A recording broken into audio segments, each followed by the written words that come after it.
حضرت ایوب علی نبینا علیہ الصلوۃ والسلام اللہ کے پیغمبر ہیں۔ اللہ نے بیٹے بھی دیے، کھیت بھی دیے، بہت زیادہ جانور بھی دیے، بڑی دولت، بڑا کچھ۔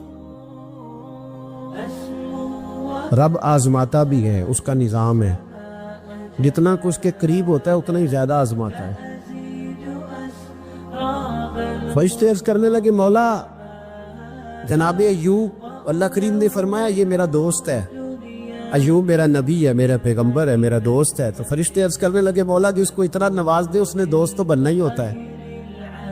ایک روایت میں 7 بیٹے، ایک میں 14 بیٹے، کھیت کھلیان باغ بڑا کچھ، تو دوست تو بننا ہے۔ تو رب کریم نے فرمایا جاؤ آزما لو، جا کے جاؤ، جا کے۔ کون کہہ رہا ہے؟ یاری تیری سونا تے ازمائشاں تیریاں اگ، اے سونا پرکھیا جاوندا ہی پہلو نال اگاں دے لگ، جاؤ آزما لو۔ فرشتے آ گئے، ایک ہی دن میں سارے باغ اجڑ گئے، جل گئے کھیت۔ ایک دن لگا، بننے میں وقت لگتا ہے، اجڑنے میں وقت نہیں لگتا۔ ایک دن لگا تو جانور ایک بیماری سے سارے مر گئے۔ جناب ایوب گھر سے باہر نکلے، واپس آئے تو ساری اولاد کی لاشیں پڑی۔ بڑا مشکل مسئلہ ہے نا، لیکن زبان پہ ایک ہی لفظ ہے، انا للہ و انا الیہ راجعون۔ حضرت ایوب صبر سے، حوصلے سے، اطمینان سے۔ اس پر بس نہیں، اللہ کے نبی پیغمبر، یہاں تو جو 5 نمازیں پڑھتا ہے وہ کہتا ہے مجھے بخار کیسے ہو گیا، اللہ تو میں نمازی ہوں، میں تو روزانہ سورۃ یاسین پڑھتا ہوں، میرے گھر میں فاقہ کیسے آ گیا، میں تو روزانہ صبح قرآن شریف کھولتا ہوں، پھر بھی حضرت جی میرے گھر کے اندر بیماری کا کیا لینا دینا۔ حضرت ایوب بیمار ہو گئے، 1 2 3 4 ہفتے، مہینے، سال نہیں، 16 سال بیت گئے بیمار ہیں، 16 سال بیت گئے، 16 سال۔ حضرت ایوب علیل ہے۔ ایک دن زوجہ قریب آئیں تو کہنے لگی آپ اللہ کے نبی ہیں، آپ جو بھی دعا کریں مالک قبول فرما لیتا ہے، دعا کریں آپ کو شفا دے دے۔ جناب ایوب فرمانے لگے ایک بات تو بتا، شفا کتنے دن رہی ہے؟ کہنے لگی 7 سال۔ فرمایا کھیت کھلیان اولاد مال دولت کتنا عرصہ رہا؟ کہا 60 سال۔ 60۔ آپ فرمانے لگے بیماری کو کتنے سال ہوئے؟ کہا 16 سال۔ فرمانے لگے ذرا مجھے تکلیفیں اور بیماریوں کو بھی 60 سال ہو لینے دے، پھر دعا بھی مانگ لوں گا۔ برابر تو ہو لے، ابھی تو صرف 16 ہوئے، 60 ہو لے، دعا مانگ لوں گا۔ اور فرمانے لگے دعا مانگنی چاہیے پر میرے رب کو پتہ ہے ایوب کس حال میں ہے، بس زبان پہ یہ لفظ آئے تو اللہ نے فرشتوں سے فرمایا تم نے جانچ لیا ہے لیبلوکم ایکم احسن عملا، پتہ چل گیا؟ کا مولا چل گیا۔ فرمایا جاؤ اب میرے بندے کو نواز دو، بس مالک دے نیاز ہے نا۔ بنجر زمینیں پھر سے آباد ہو گئی، پھر سے جانور آ گئے، پھر سے وہی لہر بہر ہو گئی، بیٹے بھی اللہ نے دے دیے، مال دولت جائیداد ہر چیز، گھر میں بیٹھے شفا بھی ہو گئی۔ حضرت ایوب کی زوجہ قریب بیٹھی ہے، سکھوں کے دن آ گئے، پوچھنے لگی ایوب ایک مسئلہ پوچھنا ہے۔ ایک بات ذہن میں آئی، اجازت دے تو دریافت کروں؟ فرمانے لگے پوچھو۔ تو زوجہ عرض کرنے لگی حضور بتلائیے، دکھ اچھے کے سکھ، دکھ اچھے کے سکھ۔ تو جناب ایوب فرمانے لگے دن سارے اللہ کے، دن سارے اللہ، دکھی رکھے تب بھی مہربانی، سکھی رکھے تب بھی فضل اسی کے ہیں۔ پر اگر میرے دل کا حال پوچھے نا تو دکھ بڑے اچھے تھے، بڑے اچھے تھے وہ دکھ۔ کہا حضور دکھ اچھے تھے؟ تو جناب ایوب فرمانے لگے جب میں بیمار تھا تو میرا رب 24 گھنٹے میں ایک دفعہ میرا حال پوچھا کرتا تھا۔ رب پوچھتا تھا ایوب تیرا کیا حال ہے، رب پوچھتا تھا، خدا خود میرے مدلسبو اللہ پوچھتا تھا۔ فرماتے ہیں 12 گھنٹے اس مزے میں گزر جاتے تھے کہ میرے رب نے میرا حال پوچھا ہے، 12 گھنٹے اس کیف میں بیت جاتے کہ اللہ نے حال پوچھا ہے۔ اور فرمایا اگلے 12 گھنٹے میں انتظار کرتا رہتا تھا کہ رب دوبارہ کب حال پوچھے گا۔ فرمایا 24 گھنٹے میں ایک دفعہ پوچھتا تھا، 2 عمر دراز مانگ کے لائے پھر 4 دن، 2 آرزو میں کٹ گئے، 2 انتظار میں۔ تو فرماتے ہیں بس یہ اس طرح حال گزر جاتا تھا۔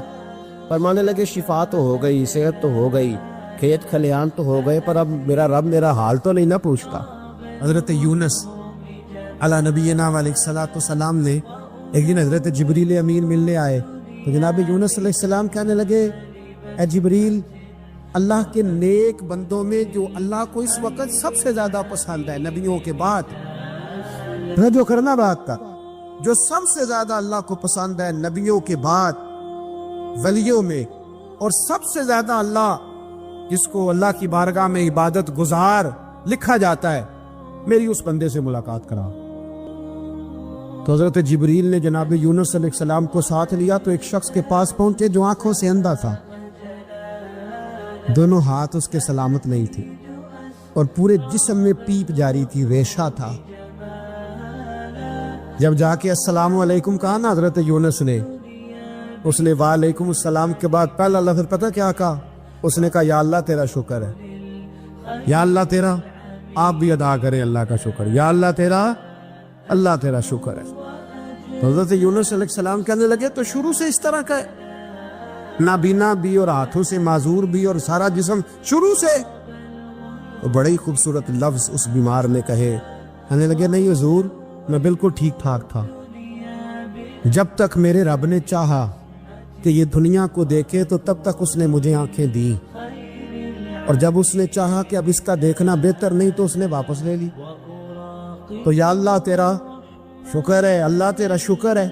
پھر کہا جب تک اس نے چاہا کہ میرے ہاتھ رہے تب تک رہے، جب اس نے چاہا کہ میرے لیے بہتر نہیں تو اس نے لے لیے، تو یا اللہ تیرا شکر ہے۔ جب تک اس نے چاہا کہ میرا جسم صحیح و سلامت رہے تو رہا، اور جب اس نے چاہا کہ میرے لیے بہتر نہیں تو مجھے بیمار کر دیا، تو یا اللہ تیرا شکر ہے۔ تو حضرت یونس علیہ السلام کہنے لگے جبریل واقعہ یہ اللہ کا سب سے زیادہ شکر گزار بندہ ہے، سب سے زیادہ عبادت گزار بندہ ہے، سب سے زیادہ۔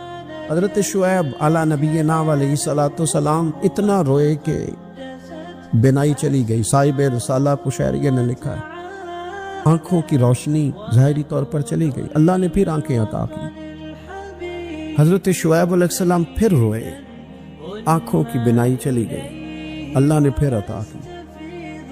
پھر روئے کہ آنکھوں کی بینائی چلی گئی، رب کریم نے پھر عطا کی۔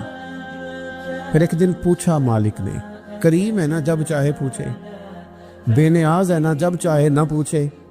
اب پوچھا تیسری دفعہ، کہا اے شعیب اگر تو روتے ہو جنت کے لیے تو جنت آج سے ہی تمہارے نام کی، اور اگر روتے ہو دوزخ سے ڈر کے تو تمہیں آج سے آزاد کیا۔ سارا کچھ جانتا ہے رب، پر پوچھتا ہے بتاؤ نا روتے کیوں ہو؟ خدا بندے سے خود پوچھے روتے کیوں ہو، بتاؤ نا۔ حضرت شعیب پھر رو پڑے، کہنے لگے مالک نہ جنت کی تڑپ نہ دوزخ کا خوف، میں تو تیری ملاقات کے شوق میں روتا ہوں، کبھی ملنا، کبھی وہ زیارت کی جو تڑپ ہے۔ اقبال کہنے لگے کبھی اے حقیقت منتظر نظر آنا لباس مجاز میں، لاکھوں سجدے تڑپ رہے ہیں میری جبین نیاز میں۔ یہ جو رب کے بندے روتے ہیں تو لوگ سمجھتے ہیں شاید دنیا کے لیے رو رہے ہیں۔ یہ رب کے بندوں کی آنکھوں میں آنسو آتے ہیں تو لوگوں کا خیال ہوتا ہے ہو سکتا ہے کوئی بچہ نوکری نہ لگتا ہو تو روتے ہیں، ہو سکتا ہے گھر میں کوئی آزمائش آ گئی ہو تو روتے ہیں، ممکن ہے کسی جگہ کسی چیز کی طلب نے بے چین کر دیا تو وہ طلب آنکھوں سے گر گئی۔ لیکن نہیں، اے تن میرا کنگھی ہووے تے میں زلف سجر دی باواں، تے پوش میرے دی جتی بن جائے تے میں یار دی قدمی آواں، مارو مارو مینو مار پکاؤ کوئی عذر نہ پیش لے آواں، تے جے سونا ہی میرے دکھ وچ راضی، جے سونا ہی میرے دکھ وچ راضی، جے سونا ہی میرے دکھ وچ راضی، تے میں سکھ نو چلے ڈاواں، مالک نے وصال میں راضی ہے تو بس ٹھیک ہو گیا، ٹھیک ہو گیا۔ وصل اچھا ہے نہ فراق اچھا ہے، بس جس حال میں محبوب رکھے وہی حال اچھا ہے، بس جس حال میں انہوں نے رکھا بات ٹھیک ہو گئی۔ اس میں اب انسان شکوہ کرتے پھرے گئے جس طرح ہے وہ کس طرح اپنے آپ کو مطمئن رکھا ہے۔ مشکل کے بعد جو آسانیات، حضرت لقمان حکیم ان کے نام پر قرآن مجید کی پوری صورت ہے۔ حضرت لقمان حکیم علیہ رحمہ آپ اپنے بیٹے کو نصیحت کر رہے تھے، کہنے لگے بیٹا کو مشکل آئے تو گھبرانا نہیں، کوئی مشکل آئے تو آخر بیٹوں کو سمجھ آ جائے کہ مشکل آئے تو سمجھ آ رہی ہے بات کی؟ مشکل آئے تو، اور کیا خوبصورت جملے، بیٹے کو بٹھا کے کہتے ہیں بیٹا چھوٹی مشکل آئے گی تو اللہ بڑی مشکلات آسان کر دے گا. سمجھو چھوٹی مشکلات آئیں تو اللہ نے بڑی مشکلیں اس نے آسان کر دی. اور آپ کو بتاؤں اصل انسان ہوتا ہی وہ ہے جو مشکلوں میں جینے کا ڈب سیکھ جاتا ہے. وہ بن جاتا ہے جو کرب کے حالات میں جینے کا سلیقہ سیکھے.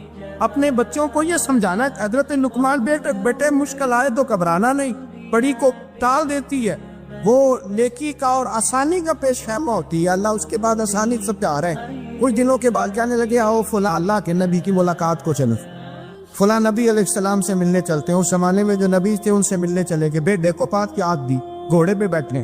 امام ابن جوزی نے اس کو لکھا ہے. گھوڑے پہ بیٹھے تھے دونوں کے پاس گھوڑے تھے. اب رستہ بہت زیادہ تھا، کھانا ساتھ لے لیا، پانی ساتھ لے لیا، رستہ لمبا تھا، صحرا کا علاقہ تھا. جب جانے لگے تو اتنی سخت گرمی ہوئی کہ گھوڑے بھی ہوش ہونے لگے. اچانک ایسی گرم لو چلی کہ گھوڑے بھی. اب دونوں باپ بیٹا جو تھے وہ بڑی جوش میں تھے کہ جانا ہی جانا ہے. گھوڑے سے اتر کر کے پیدل چلنے لگے. اب پیدل چلتے چلتے ذرا آگے گئے تو گرمی میں جتنا بندہ پیدل چلتا ہے اتنا پیاس بھی زیادہ لگتی ہے. تو پانی پیتے رہے، کھانا کھاتے رہے، کھانا پانی بھی ختم ہو گیا. تھوڑا آگے چلے نا، اس قدر تکلیف بڑی کہ حضرت جناب لقمان کے بیٹے کے پیر کے اندر ایک ہڈی پیوست ہو گئی. اتنی بڑی ہڈی تھی وہ اندر ہی جلی گئی، پیر خون کے فوارے گرنے لگے. بیٹا بھی ہوش. حضرت لقمان اس کے سرانے بیٹھے تو بیٹا تھا نا، آنکھوں میں آنسو آ گئے. بیٹے نے آنکھ کھولی تو کہنے لگا ابا جی آپ تو صبر کرنے والے ہیں، آپ رو رہے ہیں. پر میں بیٹے میں کیا کروں، میرے سینے میں جو دل ہے وہ ایک باپ کا دل. تو باپ جو ہوا تیری دکھ پر رونا آیا. بڑی مشکل سے دانت کے ساتھ ہڈی نکالی. ہڈی نکلی تو خون بھی چلا. صاحب زیادہ کہنے لگا حضور آپ نے تو کہا تھا ہر مشکل کے بعد آسانی ہوتی ہے، اور چھوٹی مشکل دے کے اللہ بڑی سے بچا لیتا ہے، تو ہم تو اچھے کام چلے تھے. مشکل پہ مشکل یہ کیا ہے؟ حضرت لقمان کہنے لگے بیٹا نہ تو رب کی حکمتوں کو جانتا ہے، نہ پوری طرح میں جانتا ہوں، لیکن جو میں نے کہا تھا وہ بات سچی ہے. فَإِنَّ مَعَ الْعُسْرِ يُسْرًا إِنَّ مَعَ الْعُسْرِ يُسْرًا. اللہ ہر مشکل کے بعد آسانی عطا فرمائے گا. اور فرمایا میرا ایمان ہے کہ ضرور عطا فرمائے گا. یہ بات کہہ رہے تھے کہ سامنے سے دھواں اٹھا، اتنا سخت دھواں اٹھا کہ آپ نے سوچا شاید وہاں بادی آواز آتے. وہاں چلنے لگے تو پیچھے سے کسی نے آواز دی ٹھہر جاؤ، رک. وہی رک گئے. تھوڑی دیر گزری تو کہا رک جاؤ. جب رکے تو ایک بولنے والا بولا، کہنے لگا تمہارے لیے تھوڑی دیر کے بعد جانوروں کا بندوبست کر دیا جائے گا، کھانے کا بھی بندوبست ہو جائے گا، بچے کا پیر بھی صحیح ہو جائے گا، چلے جانا لیکن ذرا ٹھہرو. حضرت لقمان کہنے لگے بولنے والے تو کون ہے؟ تو کہنے لگے میں اللہ کا فرشتہ ہوں. میں اللہ کا فرشتہ ہوں. کہا اللہ کے فرشتے اور یہ سارا کچھ کیا ہے؟ تو فرشتہ کہنے لگا اصل بات یہ ہے کہ صاحب نے بستی پر مجھے عذاب نازل کرنے کا حکم ملا تھا. آپ بڑی تیزی سے آ رہے تھے. میں نے رب سے دعا کی کہ اللہ اس باپ بیٹے کی غلطی کوئی نہیں، مہربانی فرما. رب نے پہلے آپ کو صحرا میں الجھایا، پھر میری دعا کی برکت سے آپ کے گھوڑے ٹھہر گئے، پھر میری دعا کی برکت سے آپ کا پانی ختم ہوا، پھر میری دعا کی برکت سے آپ کے بیٹے کو زخم آیا، پھر میری دعا کی برکت سے سامنے سے دھواں اٹھا. فرمایا یہ جو تمہیں مشکل پہ مشکل آ رہی تھی، یہ تو میرا رب تمہیں عذاب سے بچانا چاہ رہا تھا. یہ جو تمہیں مشکل پر مشکل آ رہی تھی تو میرا مالک تمہیں عذاب سے بچا رہا، تم سمجھ نہیں رہے تھے. حضرت لقمان نے بیٹے کی طرف دیکھا تو بیٹے کہنے لگے ابا جی بات بالکل سچی ہے، افضل الذکر لا علم. اور پھر پڑھنے لگے حسبنا اللہ و نعم الوکیل نعم المولا و نعم النصیر. یہ ورد ہونے لگے. بھائی جب تجھے مشکل آتی ہے، آزمائش آتی، تو اس وقت سمجھتا ہے پتہ نہیں میرے ساتھ کیا بننے لگا ہے. اللہ تبارک و تعالیٰ چھوٹی مشکل دے کے تجھے بڑی سے محفوظ رکھتا ہے. حضرت موسیٰ علیہ السلام فرعون کے دربار میں کھڑے، چاروں جانب دشمن ہے. جادوگر آ گئے، انہوں نے سانپ چھوڑے. حضرت موسیٰ کے ہاتھ میں ڈنڈا تھا. حضرت موسیٰ کہتے ہیں یا اللہ کیا کروں؟ اللہ تعالیٰ نے فرمایا اپنا سانپ پھینک دو. کہنا چاہیے تھا نا کہ یا اللہ ایک ہی کچھ ہے، اتنے سانپ ہے، بچانے کے لیے ڈنڈا ہے وہ پھینک دو. ڈنڈا پھینکا جاتا ہے، سانپ کو دیکھ کر کے قابو کیا جاتا ہے. یہ میرا اور آپ کا ذوق ہے نا، لیکن انبیاء کرام کا انداز ملاحظہ کیجئے میرے عزیزو. اللہ فرماتے ہیں ڈنڈا، اے موسیٰ ڈال دے اپنا عصا. پہلے نہیں فرمایا کہ سام بن جائے گا، فرمایا پر تو ڈال دے۔ میں اور آپ ہوتے ہیں تو سام سامنے ہے، ڈنڈا ہاتھ میں ہے، ہم کہیں گے عجیب بات ہے، یہی تو دفاع کی چیز ہے، اسی کو ڈال دوں تو بچوں گا کیسے؟ کل ڈال دو تو حضرت موسیٰ نے ڈال دیا، کہا میرے رب کا حکم ہے تو میرے لیے بہتر ہی ہوگا۔ اللہ فرماتے ہیں جب موسیٰ نے ڈالا تو میں نے اس ڈنڈے کو، اس عصا کو اژدہا بنا دیا۔ اب کبھی عصا بھی اژدہا بنے، کبھی چھڑی بھی بہت بڑا اژدہا بنی ہے، لیکن قرآن کہتا ہے جناب موسیٰ نے ڈالا تو اللہ نے اژدہا، بلکہ اس سے پیچھے چلیے، عورتیں کمزور یقین کی ہوتی ہے نا، جناب موسیٰ پیدا ہوئے تو اللہ فرماتے ہیں میں نے موسیٰ کی ماں کے دل میں بات ڈالی، ماں کے دل میں صندوق میں ڈال کے تو اس کو دریا میں بہا دے۔ حضرت موسیٰ کلیم اللہ علیہ السلام کے پاس اسرائیل روح نکالنے آئے تو حضرت موسیٰ نے تھپڑ مارا، آنکھ نکال دی، واپس گئے۔ اللہ انہوں نے تو جلال فرمایا، کہا موسیٰ علیہ السلام سے کہیے بیل کی پشت پر ہاتھ رکھے، جتنے بال ان کے دستے مبارک کے نیچے آئیں گے اتنے 1000 سال ان کی عمر بڑھا دی جائے۔ یعنی میرے کان میں کوئی بتا دے کہ جناب 60 سال بڑھ گئی، کیا آپ کے کان میں کوئی کہہ دے تو خوشی ہوتی ہے کہ نہیں؟ لیکن یہ حقیقت پسندی نہیں، اس لیے کہ 60 بھی گزر جائیں گے، 70 بھی، یہ حقیقت نہیں۔ حضرت موسیٰ کلیم، چلے میں مثال دیتا ہوں، سمجھ لے 10 بال، حالانکہ بہت زیادہ آتے ہوں گے، 10 بال اگر حضرت موسیٰ کے ہاتھ کے نیچے آئے تو 10,000 سال تو عمر بڑھ گئی نا۔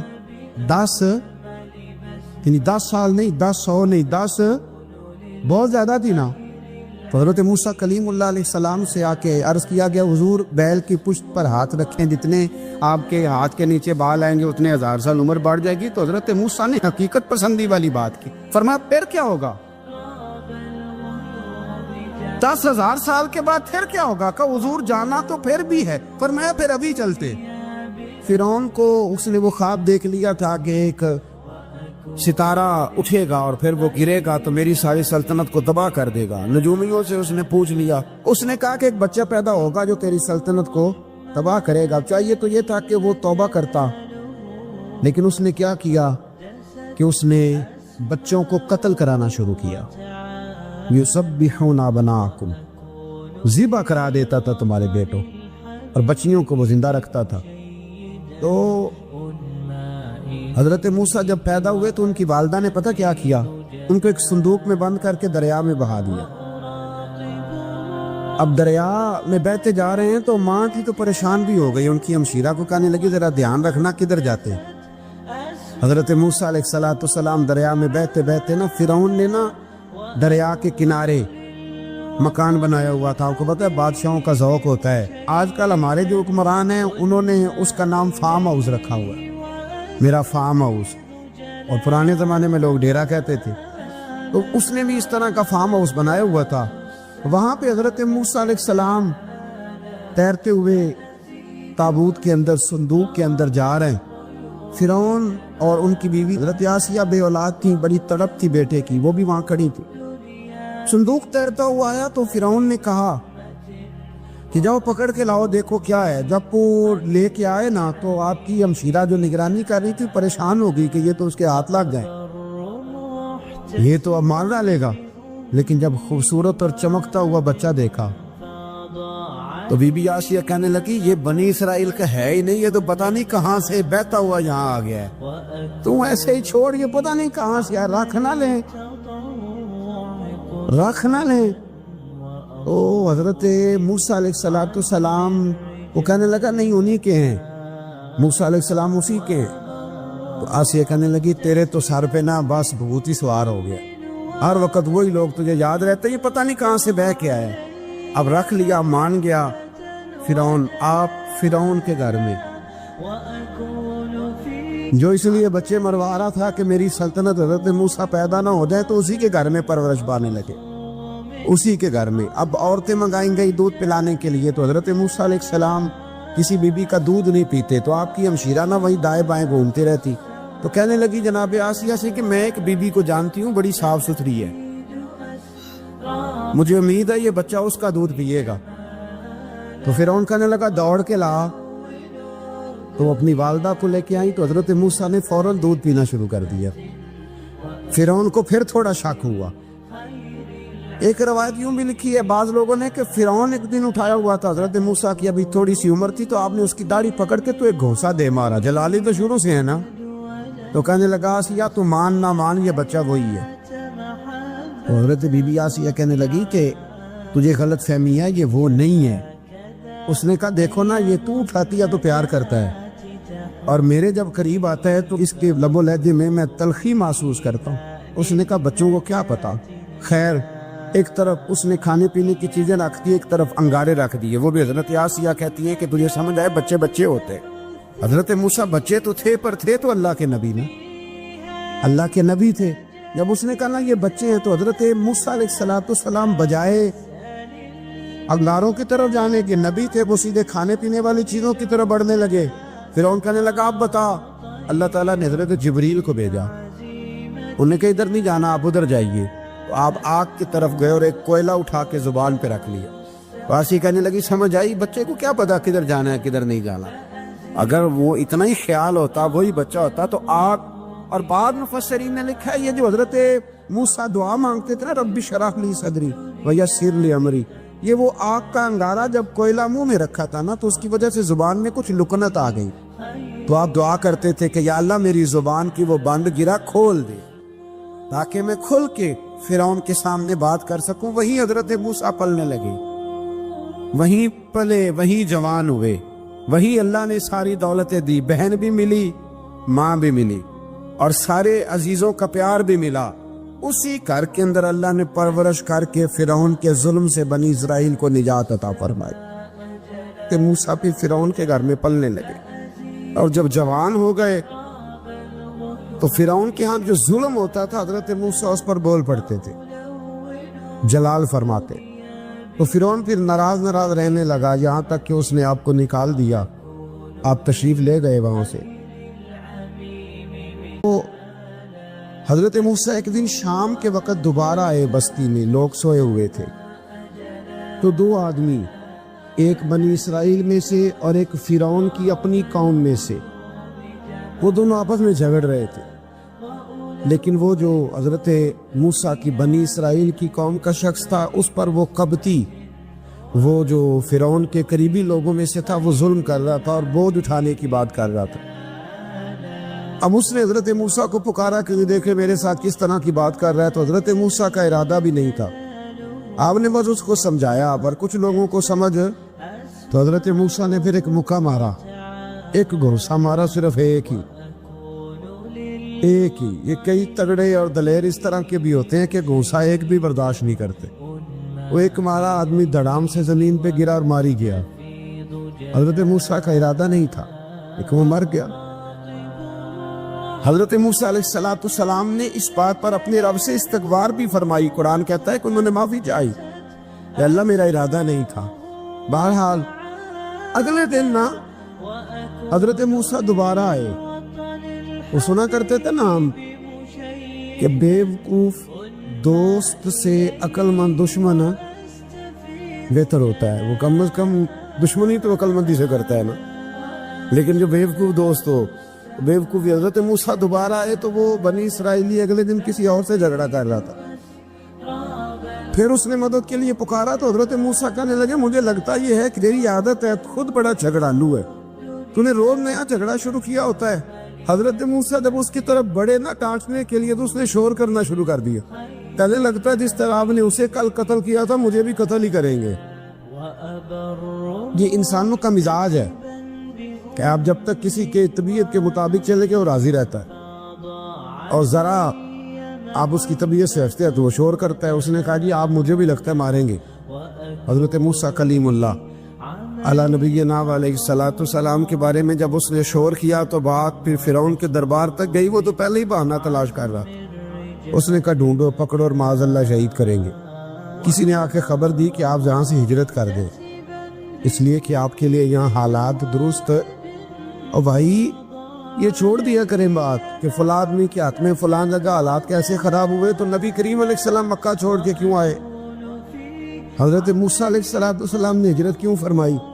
یہ ایک ایسی عجیب بحث ہے جس کو لوگ بلا وجہ چھوڑ دے، بلا وجہ چھیڑ دیتے۔ اور بالخصوص ایک خاتون نے ایک دفعہ مجھے پیغام دیا تو میں بڑی اس کی بات سن کے مجھے عجیب لگا. وہ کہنے لگی کہ دوسری جگہ میری شادی ہوئی ہے, مجھے طلاق ہو گئی تھی, تو مجھے ایک تانا روز سننے کو ملتا ہے تو اتنی اچھی ہوتی تو وہاں نہ رہ لیتی. تو بھئی یہ کوئی تانے والی بات ہے؟ کوئی ضروری ہے کہ بیوی غلط ہوتی ہے تو طلاق ہوتی ہے؟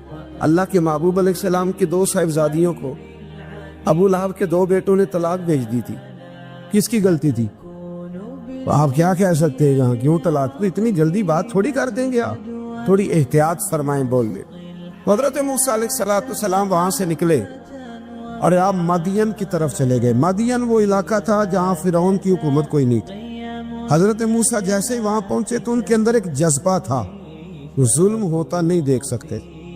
جب وہاں پہنچے تو انہوں نے دیکھا لوگ اپنے اپنے جانوروں کو گھاٹ پہ پانی پلا رہے ہیں اور 2 خواتین ہیں وہ بالکل پیچھے کھڑی ہیں. تو حضرت موسیٰ کلیم آگے بڑھ کے کہنے لگا تم کیوں نہیں پانی پلاتی؟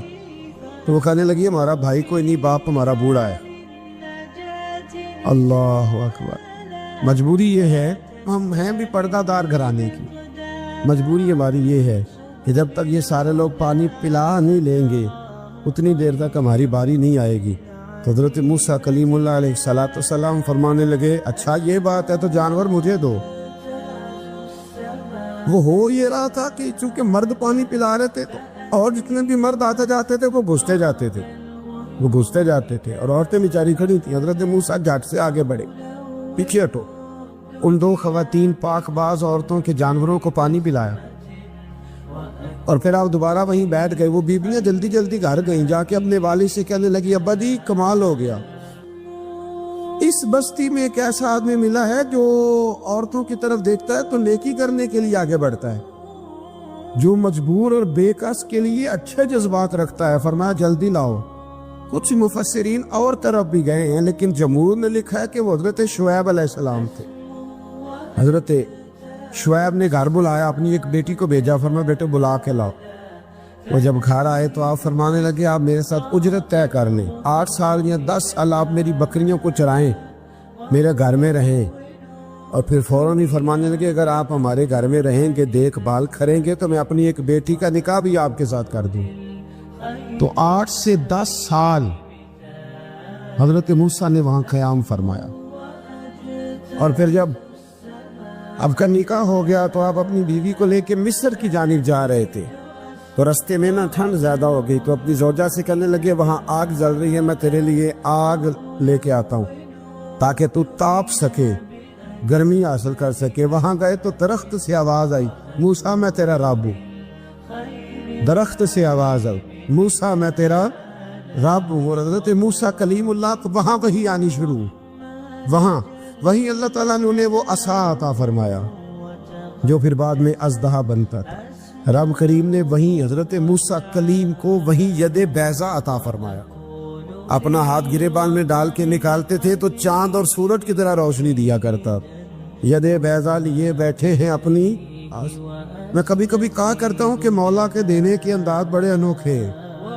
بھائی یوسف کو کنویں میں پھینکتے تو اللہ مصر کا حکمران بنا دیتا.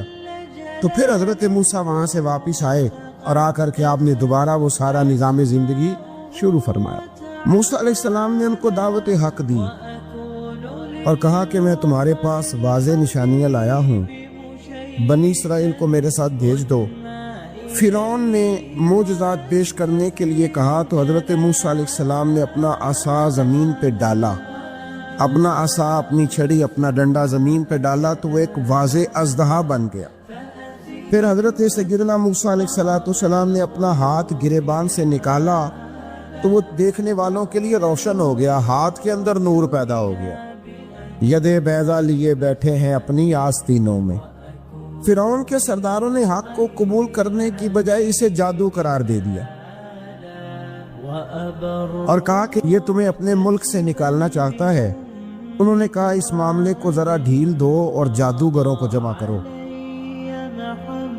جادوگر آئے, انہوں نے فرعون سے کہا کہ ہم حضرت موسیٰ کے مقابلے میں جادو تو دکھائیں گے معاذ اللہ, لیکن اگر ہم غالب آ گئے تو پھر ہمارا انعام کیا ہوگا؟ سودا پہلے طے کر رہے ہیں, کیا انعام ملے گا؟ اس نے کہا کہ اگر تم غالب آ گئے تو میں تمہیں اپنا قریبی بنا لوں گا.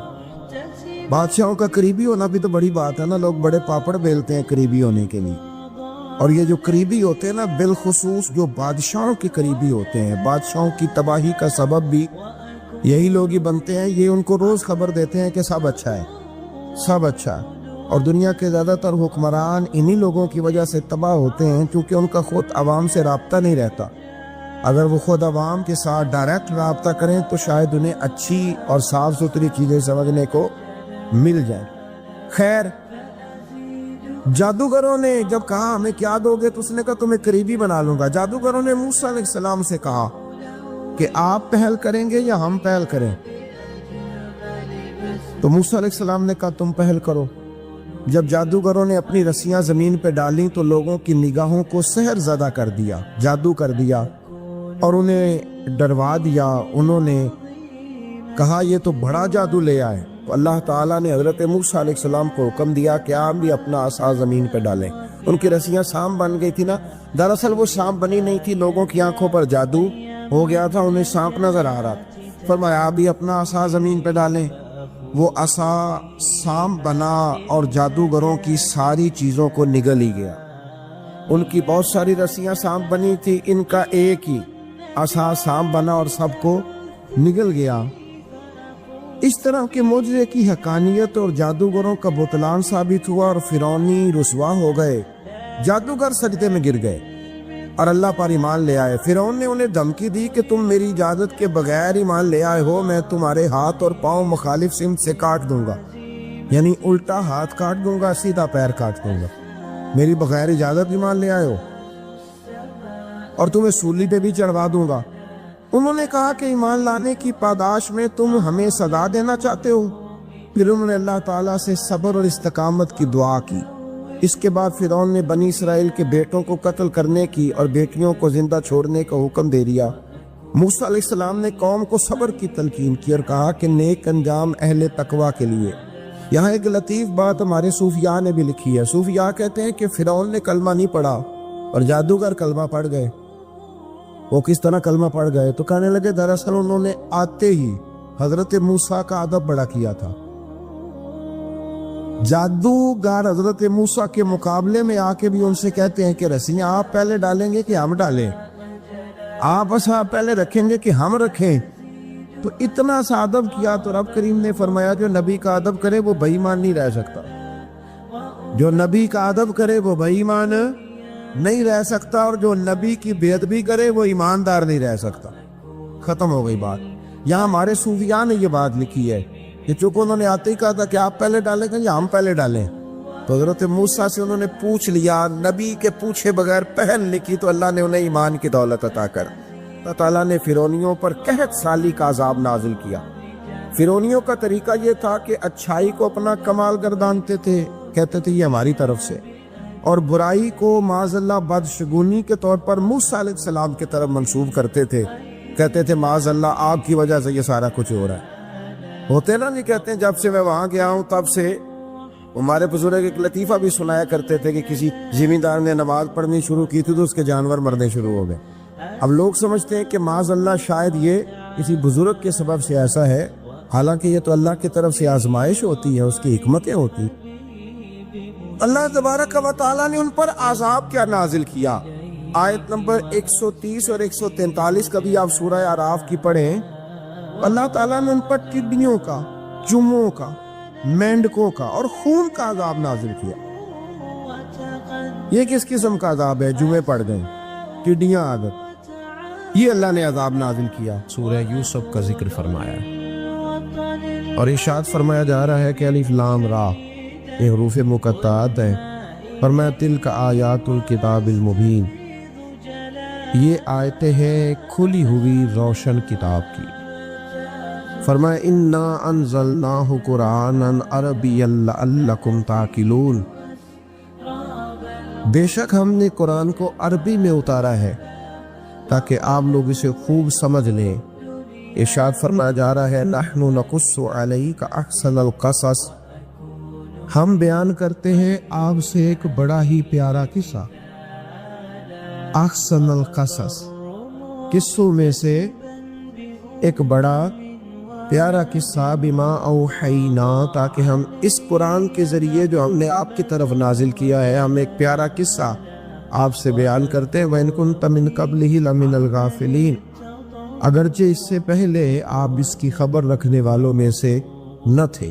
قصہ کیا ہے؟ قصہ یہاں سے شروع ہوتا ہے، اِذْ قَالَ يُوسُفُ لِأَبِيهِ، جب کہا حضرت یوسف علیہ السلام نے اپنے باپ سے، کیا کہا یا ابدی، اے میرے باپ، انی رأیت احد عشر کوکبا، بے شک میں نے خواب میں دیکھے ہیں 11 ستارے، والشمس اور سورج، والقمر اور چاند، رأیتہم لی ساجدین، کہ وہ مجھے سجدہ کر رہے تھے۔ یہ خواب دیکھا حضرت ابراہیم علیہ السلام کے بیٹے حضرت اسحاق علیہ السلام، اور حضرت اسحاق علیہ السلام کے صاحبزادے حضرت یعقوب علیہ السلام۔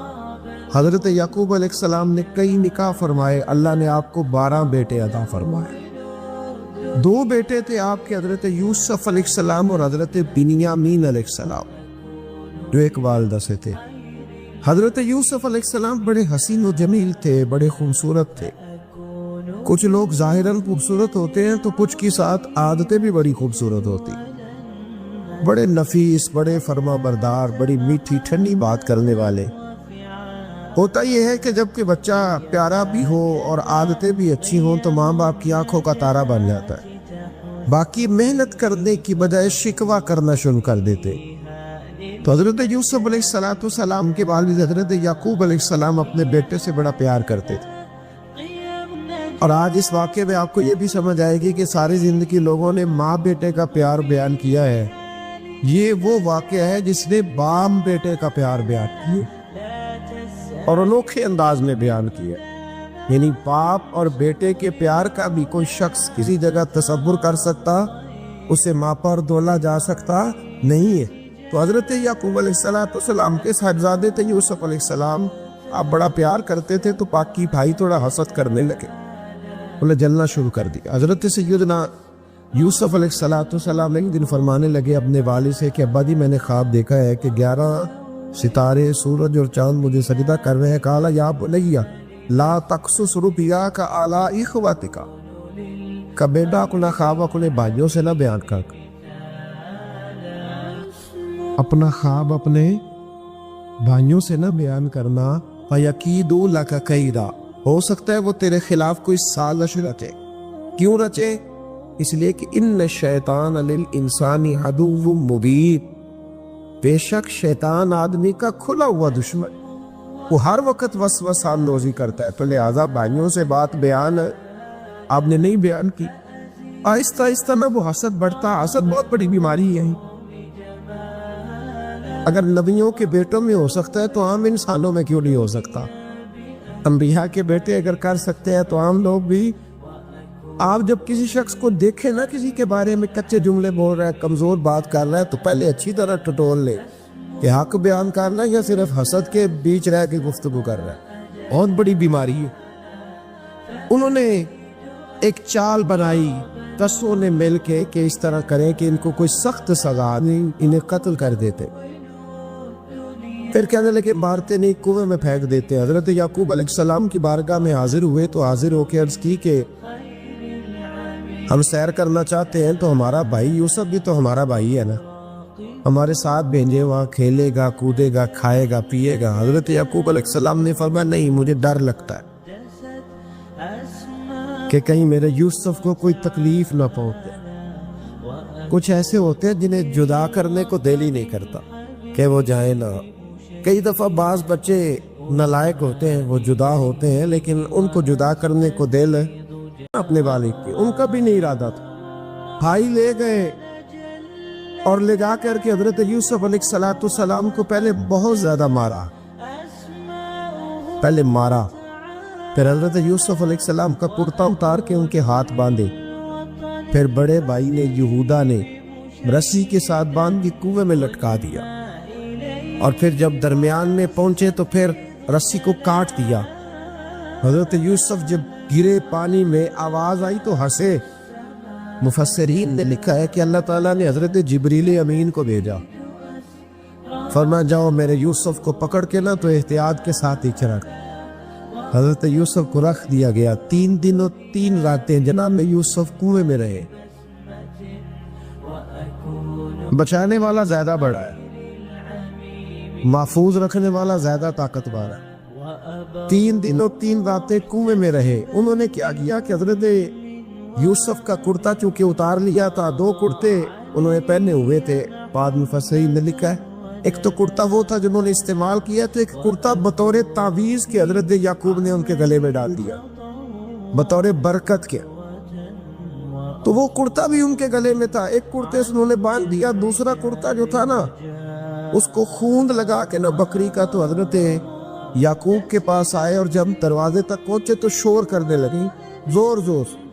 حضرت یعقوب پریشان ہو کے باہر آئے، چونکہ وہ بکریاں بھی ساتھ لے کے گئے تھے، بکریاں چرایا کرتے، تو کہا بکریوں کو بھیڑیا تو نہیں پڑ گیا؟ تو کہنے لگے حضور بکریوں کو تو نہیں پڑا پر حضرت یوسف کو لے گیا ہے، اور حضرت یوسف علیہ السلام شہید ہو گئے۔ حضرت یعقوب علیہ السلام نے نا وہ کرتا دیکھا تو کرتا دیکھ کے فرمانے لگے بڑا سیانہ تھا بھیڑیا، یوسف سارا کھا گیا ہے پر کرتا کسی جگہ سے پھٹا بھی نہیں۔ اس کا مطلب ہے کہ حضرت یعقوب کو سمجھ آ گئی کہ میرے یوسف کو بھیڑیے نے کھایا نہیں ہے، یہ قرآن مجید ہے۔ فرمایا بڑا سمجھدار تھا بھائی، کرتا پھٹا بھی نہیں اور یوسف وہ سارا کھا گیا۔ اب یہ روز وہاں بکریاں چرانے جاتے تھے، یا جناب یعقوب تو رونے لگے تو بھائی روز جاتے تھے، جان جان کے دیکھتے کہ یوسف ہے کہ نہیں۔ تیسرے دن ایک قافلہ وہاں سے گزرا جو مصر جا رہا تھا، انہوں نے پانی نکالنے کے لیے جب ڈول لٹکایا تو حضرت یوسف نے پکڑ لیا۔ اس شخص نے حضرت جناب یوسف علیہ السلام کو اوپر کھینچا، جب اب آپ بھی اوپر زندہ نکل آئے تو بھائی پھر حیران ہو گئے، ابھی بھی شکر ادا نہیں کیا کہ 3 دن کے بعد دیکھو اللہ نے کتنا فضل فرمایا ہے۔ لیکن وہ پھر کہنے لگے قریب آ کے نا اس سے یہ ہمارا بھاگا ہوا غلام ہے، اگر تمہیں چاہیے تو لے لو، سستا بیچ دیں گے۔ حضرت یوسف کا قول بعد مفسرین نے لکھا ہے، آپ فرماتے ہیں کہ مجھے جب انہوں نے تھپڑ مارے تو اتنی تکلیف نہیں ہوئی، کنویں میں پھینکا تو اتنی تکلیف نہیں ہوئی، تکلیف تب ہوئی جب انہوں نے مجھے بھائی نہیں مانا اور کہنے لگے یہ ہمارا بھاگا ہوا غلام ہے۔ تو کہا کتنے کا بیچو گے؟ کہا تم 20 درہم دے دو اور لے لو۔ 20 درہم کا جناب یوسف کو بیچ دیا۔ وہ لے گئے مصر کی منڈی میں، وہاں قیمت لگنے لگی، کتنے ہزار، اتنے ہزار، اتنے ہزار۔ اللہ اکبر۔ جناب یوسف کہتے میں نے وہ رنگ بھی دیکھا کہ جب میرا باپ سب سے بڑھ کر مجھ سے پیار کرتا تھا اور آج میں وہی یوسف ہوں جس کی بولیاں لگ رہی۔ عزیز مصر آ گیا، مصر کا جو مال خزانہ کا مالک تھا وہ شخص آ گیا۔ اس میں بھی کئی اقوال ہیں کہ وہ بادشاہ تھا کہ کیا تھا، بہرحال عزیز مصر آیا، خزانوں پر قبضہ اسی کا تھا۔ اس نے حضرت یوسف علیہ السلام کے وزن کے برابر سونا تول کے دیا، وزن کے برابر چاندی تول کے دی، وزن کے برابر اس نے ہیرے جواہرات دیے، پھر گھر لے گیا۔ اور جناب یوسف علیہ السلام فرماتے ہیں میں ایک آزمائش سے نکلا، جب گھر آیا تو بڑے سکون سے رہنے لگا۔ عزیز مصر نے اپنی بیوی زلیخا سے کہا اس کا خاص خیال رکھنا۔ فرماتے محبت ملنے لگی، پیار ملنے لگا، گھر میں بڑی خوشی سے رہنے لگا، پر اللہ کو کچھ اور ہی منظور تھا۔ آزمائش پر آزمائش ذرا دیکھیے گا، پہلے باپ کا پیار، پھر کنواں، پھر کنویں سے بچ گئے تو مصر کی منڈی۔ فرماتے وہاں سے میں بچ کے آیا، عزیز مصر کے گھر رہنے لگا، زلیخا فریفتہ ہو گئی، گناہ کی دعوت دینے لگی۔ تو حضرت یوسف نے کہا قال معاذ اللہ، میں اللہ کی پناہ چاہتا ہوں۔ سارے دروازے بند کر کے جب وہ پیچھے بھاگی، اصل حسین وہی شخص ہوتا ہے جو اپنے باطن کے حسن کو بچا لیا کرتا ہے، جو سوداگری کرنے لگے وہ تھوڑا حسین ہوتا ہے۔ حضرت یوسف علیہ السلام جب بھاگے تو اس نے پیچھے سے پکڑ کے کرتا کھینچا، کرتا پٹ گیا۔ ابھی آپ دروازے تک پہنچے تھے، عزیز مصر خود آ گیا۔ اس نے آگے کہا یہ کیا ہو رہا ہے؟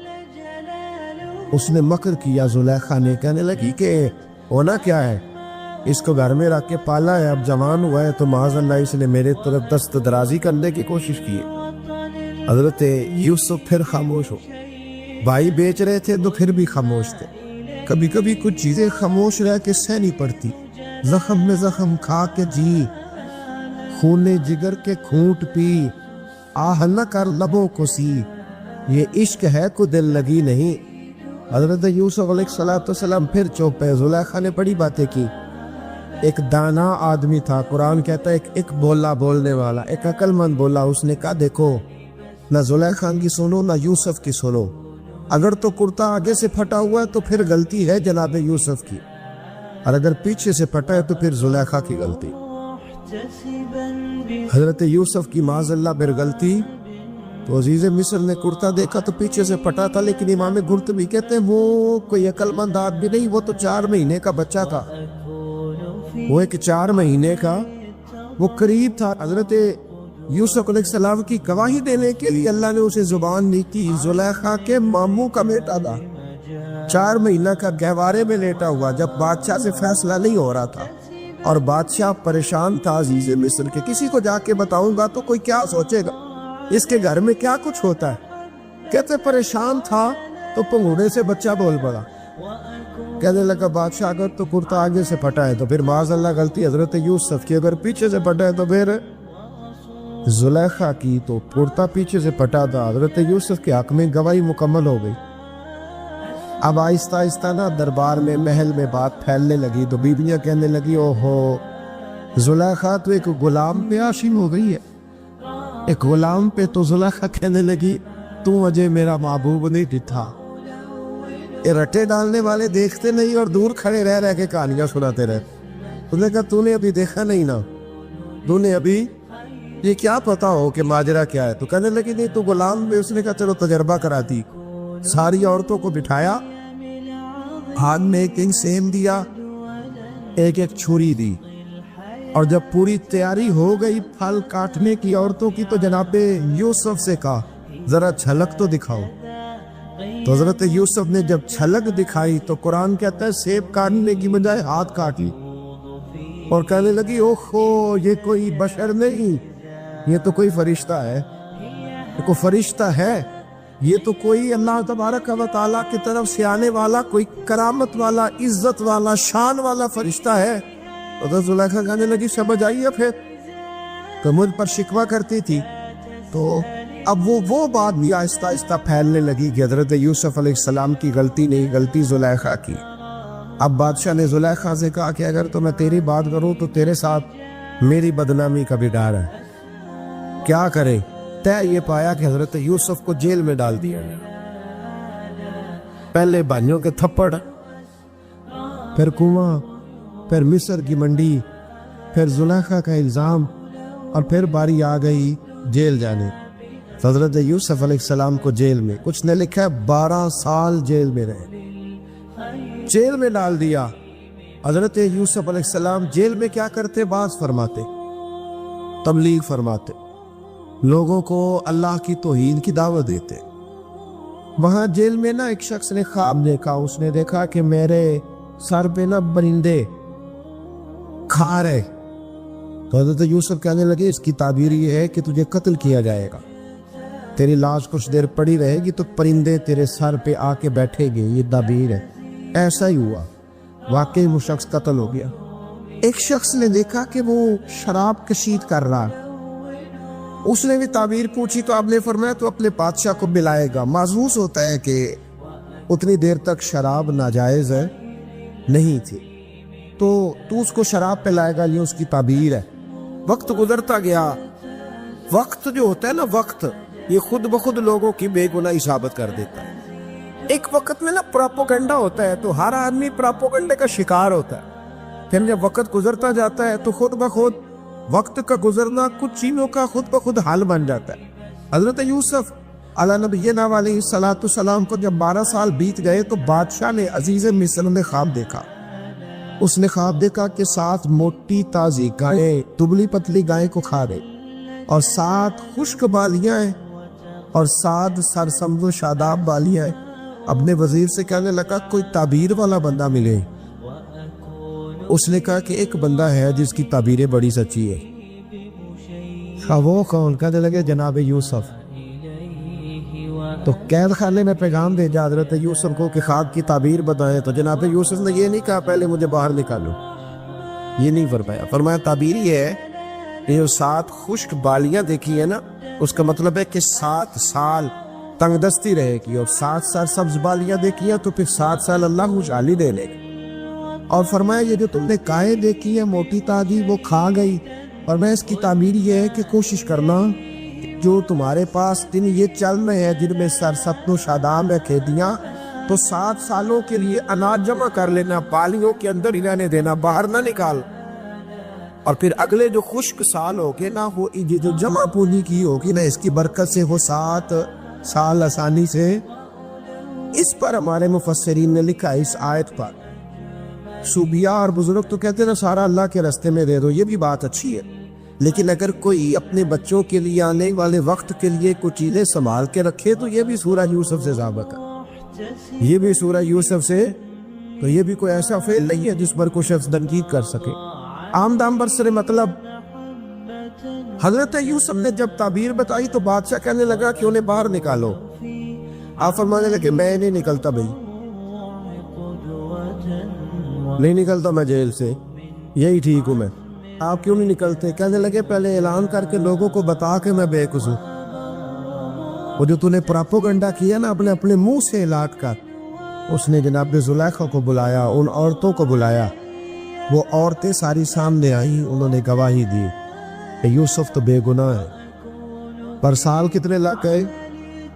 اللہ اکبر، 12 سال لگ گئے. یقین کرے کچھ لوگوں کو یہ ثابت کرنے میں نا کہ میں ٹھیک ہوں زندگی بیت جاتی، اور میں تمہارا خیر کا ہوں زندگی بیت جاتی ہے.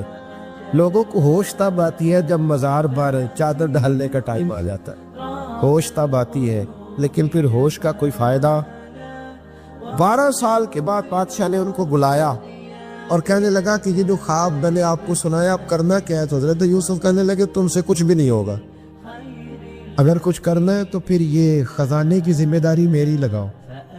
اگر کوئی قابل آدمی ہو تو وہ آگے بڑھ کے بات کر سکتا ہے. یہاں ہر بندے آگے بڑھ کے کہتا ہے مجھے دے دو ڈیوٹی، لیکن کامل ہو تو وہ آگے بڑھ کے بات کرے اور سمجھے کہ میرے علاوہ کسی کے لیے مشکل ہے تو پھر وہ آگے بڑھے. حضرت یوسف نے جب کہا تو انہوں نے آپ کو وزیر خزانہ بنا دیا. پھر ایک وقت آیا کہ وہ عزیز مصر ہی بن گئے، قحط پڑ گیا. جب مصر میں قحط پڑا تو دائیں بائیں میں قحط پڑا. کنعان کے آپ رہنے والے تھے، وہاں بھی قحط پڑا. حضرت یعقوب بیٹے کی یاد میں رو رو کے تو آنکھوں کی بینائی چلی گئی. اور یارو باپ بھی بڑا ہی پیار کرتا ہے، بڑا ہی پیار کرتا ہے، بڑا ہی. پتہ ہے باقی تمہیں تحفے دیتے ہیں، باقی تم سے محبت کرتے ہیں، تو باپ تو بیٹے کو اپنی جوانی دے دیتا ہے، اپنی جوانی اپنے بیٹے کے نام کر دیتا ہے. باپ بھی بڑا ہی پیار کرتا ہے. سنگیو کوئی نہیں تول سکتا. بچے ایسے گھوم رہے ہوتے ہیں نا آپا جی کے سامنے تو ان کا اٹھنا بیٹھنا چلنا ہی بڑا پیارا لگتا ہے، کا آنا جانا ہی بڑا پیارا لگتا ہے. باپ کا تو قدر روز اونچا ہوتا ہے کہ اللہ نے مجھے لال عطا فرمایا. حضرت یعقوب کی آنکھوں کی بینائی چلی گئی رو رو کی. بھائی حضرت یوسف کے جب قحط پڑا تو انہیں پتا چلا کہ ایک واحد شہر مصر ہے جہاں گندم سٹاک ہے، کیونکہ حضرت یوسف کو پتا تھا، خام بادشاہ دیکھ چکا تھا. تو آپ نے مال 7 سالوں کے لیے جمع کر لی. اب بھائی آئے، اللہ اکبر، دشمن سامنے نظر آئے، مخالف حاسد، تو پھر انسان ٹھہرا رہے اور انسان کمزور نہ ہو، طاقتور، اتنا طاقتور ہو کہ حکمران ہی بن گیا ہو. ذرا نبیوں کے حوصلے بھی دیکھ، پیغمبروں کے حوصلے بھی دیکھنا. بھائی آئے کا گندم چاہیے تو جناب یوسف نے اوہو پائیاں جیا ساک نہیں کو جو وچ خار نہ ہوئے.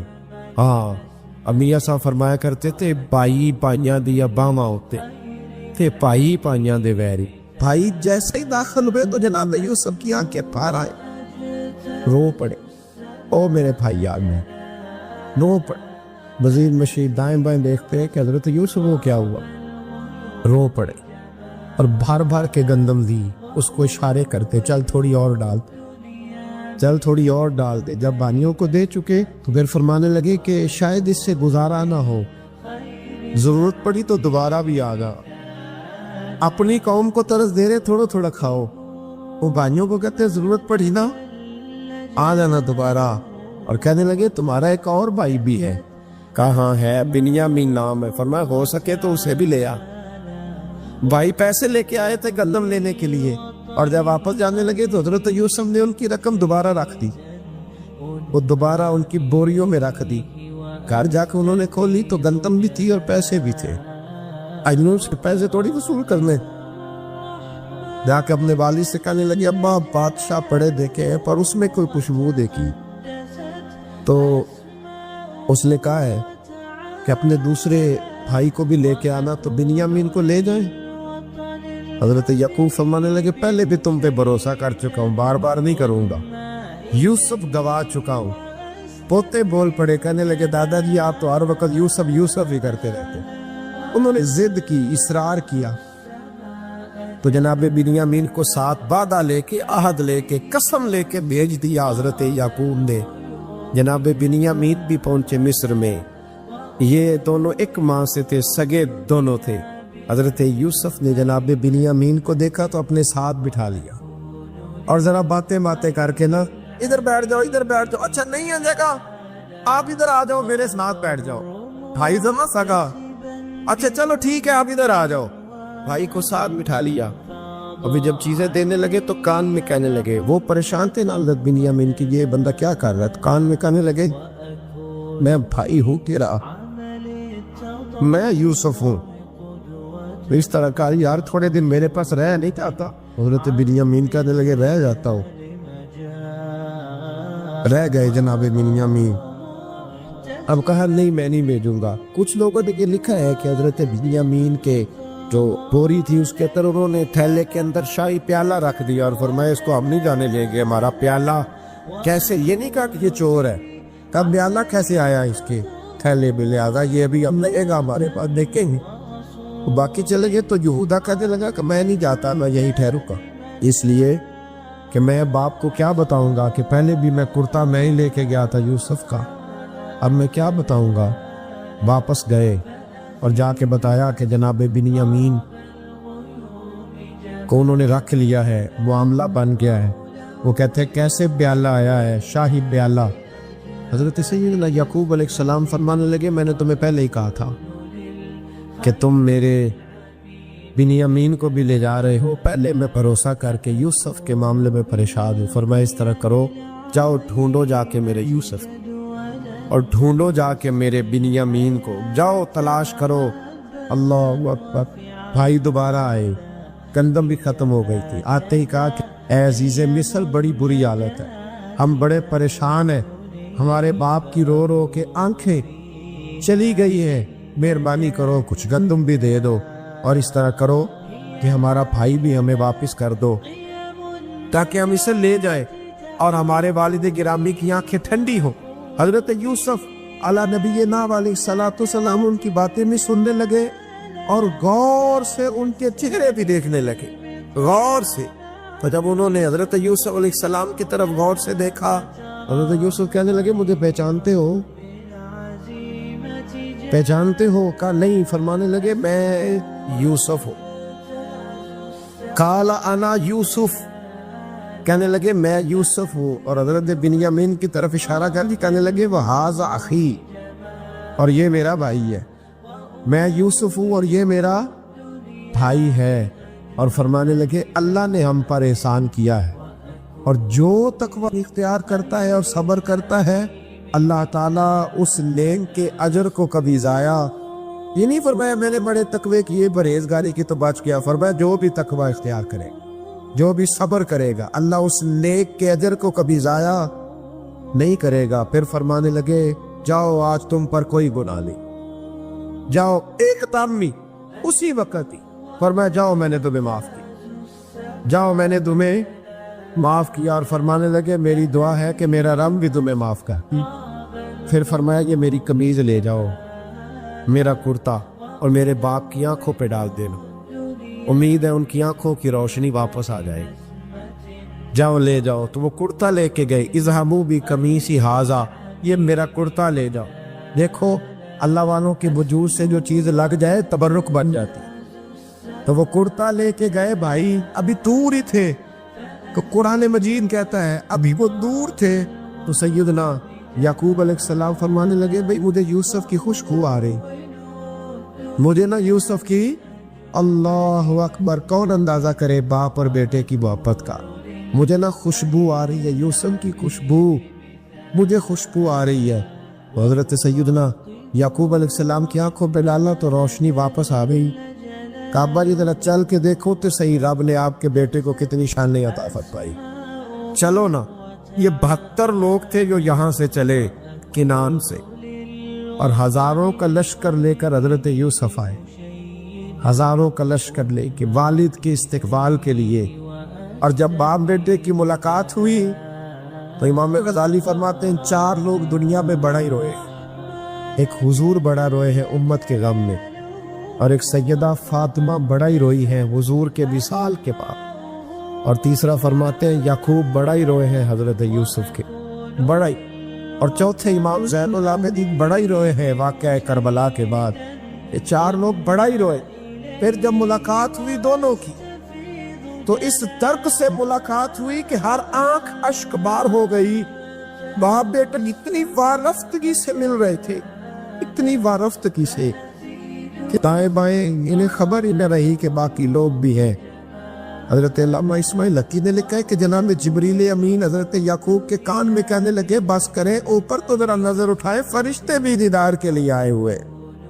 دیکھیں اللہ کے فرشتے بھی آئے اس منظر محبت کو دیکھنے کے لیے۔ حضرت سیدنا یعقوب علیہ السلام، حضرت یوسف کی والدہ، اور پھر آپ کے 11 بھائی سارے آپ کے لیے سجدے میں گئے۔ تو حضرت یوسف کہنے لگے ابا جی یہ وہ میرا خواب ہے جو میں نے بچپن میں دیکھا، یہ وہ میرا خواب ہے۔ حضرت سیدنا یعقوب علیہ السلام پھر کم و بیش لگ بھگ 23 سال، کچھ نے لکھا 40 سال مصر میں رہے، اور جب وصال ہونے لگا تو حضرت یوسف سے فرمانے لگے بیٹا مجھے یہاں دفن نہ کرنا، مجھے وہیں لے جانا جہاں میرے والد دفن ہے، وہاں جا کے وہ دفن ہوئے۔ حضرت یوسف علیہ السلام نے پھر سالوں حکومت کی مصر پر، پھر وہیں ان کی تدفین ہوئی، اور جب تدفین ہوئی تو اختلاف ہو گیا، ہر قبیلہ کہتا تھا ہم نے اپنی طرف یوسف کو دفن کرنا ہے، اس لیے کہ جس طرح ان کو دفن کریں گے خوشحالیاں ہوں گی۔ پھر فیصلہ ہوا کہ سنگ مرمر کے تابوت میں رکھ کے حضرت یوسف کو دفن کیا جائے، اور دفن کرنے کے بعد ایسی جگہ پہ دفن کیا جائے جہاں سے پانی چھو کے گزرتا ہے، تو ان کو وہاں دفن کیا گیا، پانی چھو کے گزرتا تھا، لوگ کھیتیوں کو لگاتے تھے، اور مصر سرسبز و شاداب رہتا تھا۔ حضرت عیسیٰ علیہ السلام کے پاس ایک شخص آیا، کہنے لگا میں نے آپ کے ساتھ رہنا ہے، میں نے ہمیشہ آپ فرمانے لگے میں ضرور ساتھ رکھوں گا پر دنیا داری کا مطالبہ نہ کرنا۔ جی تو اس پیر دے بندے کی مرید ہون جدے مرید ہویا دکان ہی نہ چمکے، کیا مطلب ہوا بیعت ہونے سے؟ اتنی دیر کے مرید ہوئے ہیں تو کوئی فائدہ نہیں ہوا، نہ کاروبار چمکا نہ دکان بنی، الٹا پیر صاحب کہتے ہیں سود بند کر دو، دھوکے بند کر دو، فریب بند، جت ہوندہ پہ ادو بھی نہیں ہون دے دے، کیا فائدہ ہے نا جی؟ تو کوئی مکر فریب ہی نہیں، دجل ہی نہیں، سادہ سادہ کام کیسے ہوگا؟ حضرت عیسیٰ علیہ السلام کہنے لگے میرے ساتھ رہنا ہے تو دنیا داری سے، بولیے دنیا داری سے بچنا۔ کہنے لگا جی بالکل صحیح ہے۔ آپ فرمانے لگے چلو ٹھیک ہے۔ حضرت عیسیٰ نے چاہا کہ اس کا امتحان کرے، فرمایا پہلے دن وہ آیا ہے صحبت صلح میں رہنے کے لیے، خیر سیکھنے کے لیے۔ حضرت عیسیٰ علیہ السلام فرمانے لگے کتنی روٹیاں کھائے گا؟ کہنے لگا 1۔ آپ نے 3 روٹیاں منگوائی، ایک خود کھائی، ایک اس کو کھلائی، تیسری وہیں رکھی، اور جناب عیسیٰ دریا پہ وضو کرنے تشریف لے گئے۔ واپس آئے تو روٹی کوئی نہیں تھی وہاں۔ فرمایا روٹی کس نے کھائی ہے؟ کہنے لگا کوئی پتہ نہیں۔ جناب عیسیٰ علیہ السلام نے نا اس کو معجزہ دکھایا۔ ایک ہرن جا رہی تھی، اس کے ساتھ 2-3 چھوٹے چھوٹے بچے تھے۔ حضرت عیسیٰ علیہ السلام نے ہرن کا ایک بچہ پکڑا، اس کو ذبح کیا، ہرن بھی کھڑی ہو گئی، باقی بچے بھی کھڑے ہو گئے، ذبح کیا، اور ذبح کر کے اس کا گوشت بھونا، اس کو بھی کھلایا، خود بھی اتنا کھایا کہ سیر ہو گئے، ڈکار آنے لگے۔ فرمایا کھایا ہے نا تم نے؟ لگا حضور کھایا ہے۔ فرمایا پیٹ میں بھی ہے؟ کہا ہے۔ ہرن کے ایک بچے کی ہڈیاں پڑی ہوئی تھی، جناب عیسیٰ نے ساری ہڈیاں کٹھی کر کے فرمایا کم باذن اللہ، اللہ کے حکم سے کھڑا ہو جا۔ وہ ہرن کا بچہ پھر زندہ ہو گیا۔ آپ فرمانے لگے ہرن کے بچے کا گوشت تیرے پیٹ میں بھی ہے، میرے پیٹ میں بچہ وہ جا رہا ہے، اب تو بتا دے روٹی کس نے کھائی ہے، اب تو بتا دے۔ کہنا جی کوئی پتہ نہیں، مجھے پتا حضرت عیسیٰ علیہ السلام اس کو ساتھ لے گئے، دریا کے اس پار جانا تھا، فرمایا ہاتھ پکڑا چلو گزرو، دریا میں پیر رکھا اس کا بھی اپنا بھی، کہنے لگا جی ڈوب جاؤں گا، فرمایا تو میرے ساتھ ہے، تجھے معجزہ دکھانا ہے، اللہ کی قدرت دکھانی ہے، پیر رکھا دریا میں، پیدل چلتے ہوئے دوسرے کنارے چلے گئے، کوئی ڈوبا نہیں، پیر بھیگا نہیں، فرمایا اتنی بڑی تو نے معجزہ دیکھا ہے، اب تو بتا دے روٹی کس نے کھائی ہے؟ کہنے لگا جی پتا مجھے خبر، اللہ کے سامنے سارا ہی پتا ہوتا ہے، پتا نہیں مجھے، بولے بن جاتے ہیں نا منٹ میں۔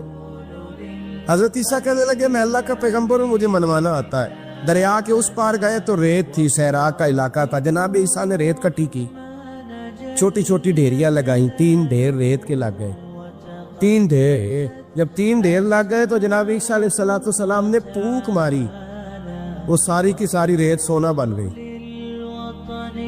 حضرت عیسیٰ علیہ السلام کہنے لگے یہ 3 حصے ہیں سونے کے، ایک حصہ میرا ہے، ایک تیرا ہے، اور تیسرا اس کا جس نے تیسری روٹی کھائی ہے۔ کہنے لگا جی میں نہیں کھائی ہے۔ تیسرا حصہ اس کا جس نے تیسری روٹی کھائی۔ کہنے لگا جی روٹی، فوراً مان گیا، بے قدرہ کچھ قدر نہ جاتی، کیتی خوب تسلی ہو، اے دنیا دار پجاری زردے کتیاں دے گل ٹلی ہو، میں نہیں کھائی ہے۔ وہ میاں صاحب کمال کر گئے، وہ ایک شخص لے گیا میاں محمد بخش علیہ رحمہ کو تانگے پہ بٹھا کے، کہنے لگا یہ پہلی بھی میری، وہ بھی میری، وہ باغ بھی میرا، یہ میرے چاچے کی، وہ میرے تائے کی، یہ میرے دادے کی، بڑے مالدار ہیں۔ آپ فرمانے لگے چل چھوڑ کوئی اور بات بھی کر، نہیں جی نہیں وہ فلانی شے بھی میری۔ آپ فرمانے لگے یہ بتا تجھ سے پہلے کس کی تھی؟ کہنے لگا فلانے سے خریدی ہے۔ فرمایا اس سے پہلے کس کی تھی؟ چپ کر گیا۔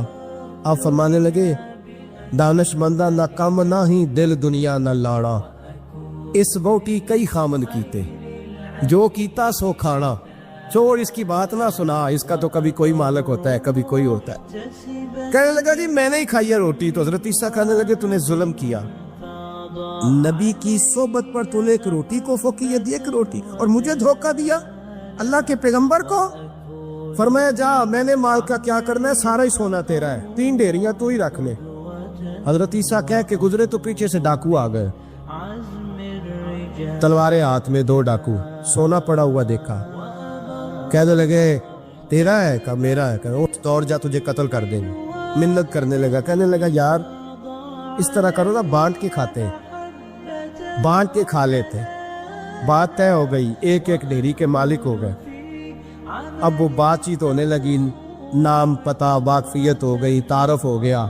اب وہ جو 2 ڈاکو تھے ان کو وہ شخص کہنے لگا بھوک لگی ہے یار کو روٹی کھاؤ، کچھ پیسے دے کے ایک کو بھیجا۔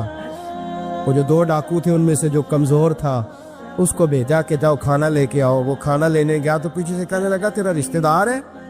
کہا نہیں۔ کوئی تعلق؟ کہنے لگا کوئی نہیں۔ آدھا حصہ کیوں دیتے ہو؟ کہنے لگے کمزور سا بندہ ہے، روٹی شوٹی لا دیتا ہے، میرے کام شام کرتا ہے، تو میں اس کو آدھا۔ اس نے کہا دفع کرو، چھوٹے چھوٹے کام کرتا ہے تم آدھا حصہ دیتے ہو، آتا ہے تو پکڑ کے قتل کر دیتے ہیں، سونا آدھا آدھا بانٹیں گے۔